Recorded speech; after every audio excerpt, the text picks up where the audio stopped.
Okay, guys, so this morning I woke up and noticed that Wild Rift had posted their annual player letter, and it had a lot of very interesting points in it, and a lot of things were said, which let's just get into it. So, first off, the points that I want to talk about are 1. The mobile of it all, 2. Matchmaking, tuning the matchmaker, and 4. The future. Those are the main points that I'm interested in. And if you want to read the whole thing, you can just go to their Twitter page, or I'll just leave a link in the description for the tweet or the post or whatever. But let's get into today's video.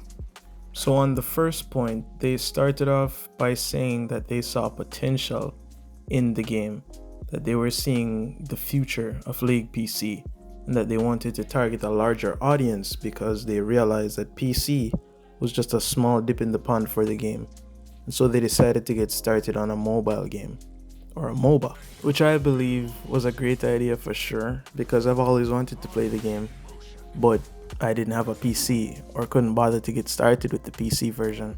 So when they announced that the mobile version was coming, I was excited.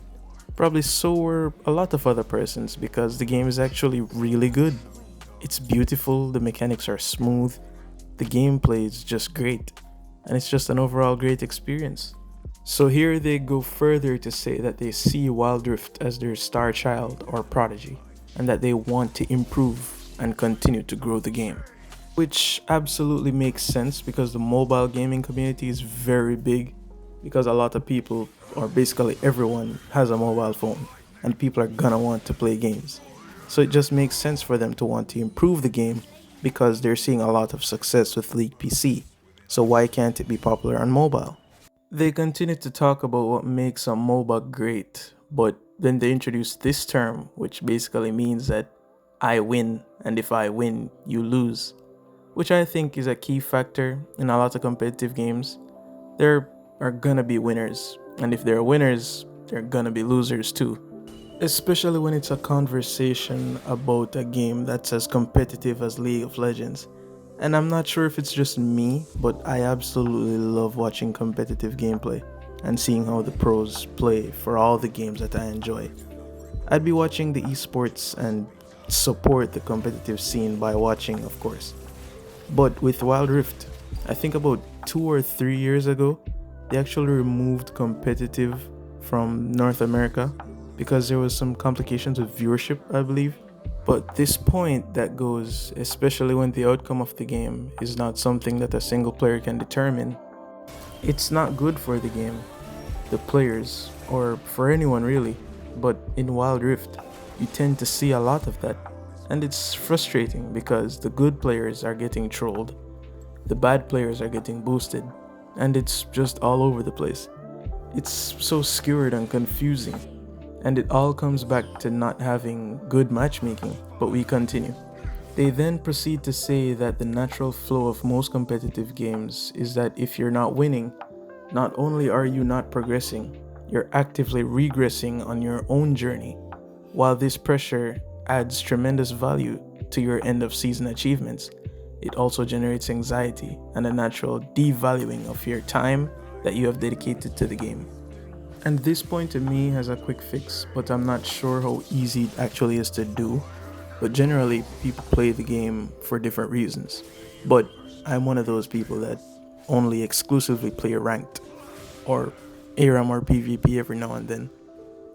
But knowing that good players are constantly getting the short end of the stick because not everyone cares as much as they do about the game, or a match, or rank, and not try to cater to those people by grouping them with other players of similar skill or talent based on their stats in the game, then having them play together on the same team or against each other that is as equally skilled as they are and lead to high level gameplay, but not providing a system to do this would be an insult to the persons that do put their time and effort into the game and actually want to play for hours or get to the upper echelon of ranked.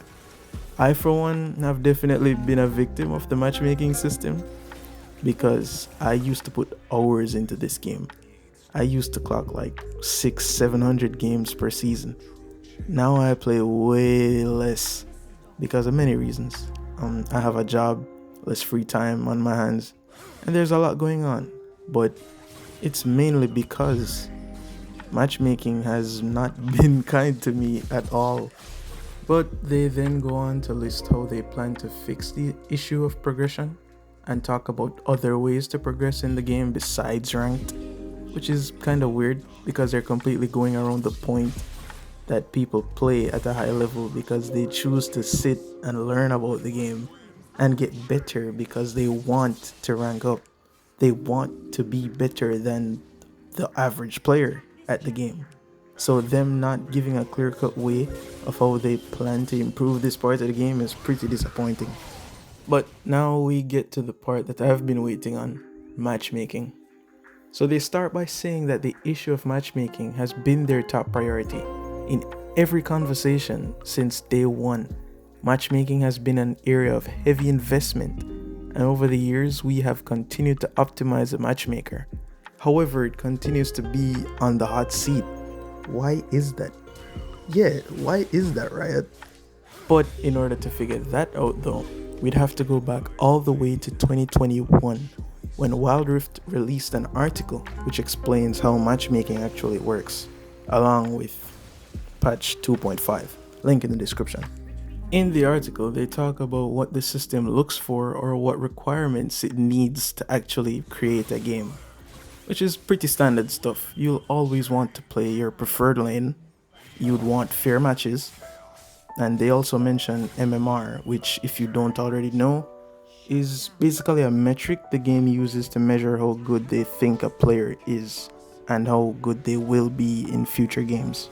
Moving along, they go on to say that when creating the teams, MMR is balanced per team to give each team a 50% chance of winning, or as close to 50 as possible, which doesn't sound all too bad until you realize that when they say make it close to 50 as possible, they mean by any means necessary, which translates to you either getting a player that is way more skilled at the game than you are, or getting a player that might be way worse at the game than you are.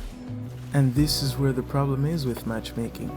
It wants to maintain that 50% average right across the board. And I want to show you something that Royal said, which is becoming more and more apparent with passing time. And you can pause to read if you like, but what he says here is just the honest truth, because every player that plays the game and takes it even somewhat seriously has realized this at some point, that you do get worse teammates the better you're performing. And the opposite is true as well, because about a year ago there was this guy called Lego who was basically the boss of Wild Rift. He used to abuse the inting science strategy and went all the way to Challenger from Bronze, only taking turrets and constantly dying, quote unquote feeding the enemy team. And the matchmaker always gave him good teammates that always knew how to follow up on his plays. And this just shows the flaws in the system, because he's not performing good in those games. His KDA was terrible. I think it was at 0.1 or 0.2, I don't remember. But this just shows that the system is bad at what it's supposed to be doing. And when I found out that it doesn't matter how hard you try to go up in ranked, because the system will always give you bad teammates or people that are just better than you at the game to play against, I started playing the game less. I didn't really feel passion to play the game a lot anymore, or to grind, because it just didn't make sense at the time.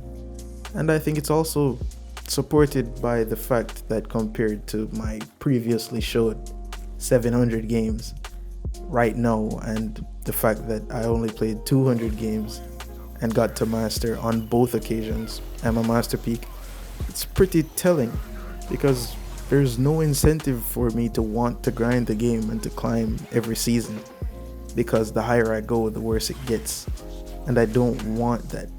So what I would want matchmaking to be is just a competitive place with the ranked mode, at least I want to be highly competitive in solo queue.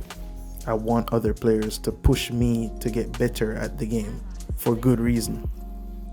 But Riot may have other plans for the game because it's been a few years since then and there have been very few changes to the matchmaking system. And I'm not saying this to bash them in any way, because who knows, maybe they are actually trying to find ways to make matchmaking better. But for now, I and other creators are waiting for that announcement.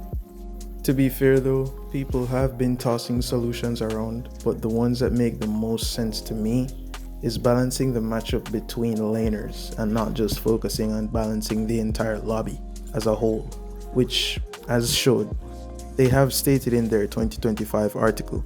So I am looking forward to seeing what they do with that. There are some concerns about this though, because how would they honestly guarantee an equal lane matchup in every game? I think that's something we as a player base would have to give and take, because the player base on a whole has been steadily declining over the past few months. But also another change that people have been mentioning for some time is for them to use the League of Legends PC matchmaking LP system, which should be a pretty obvious option.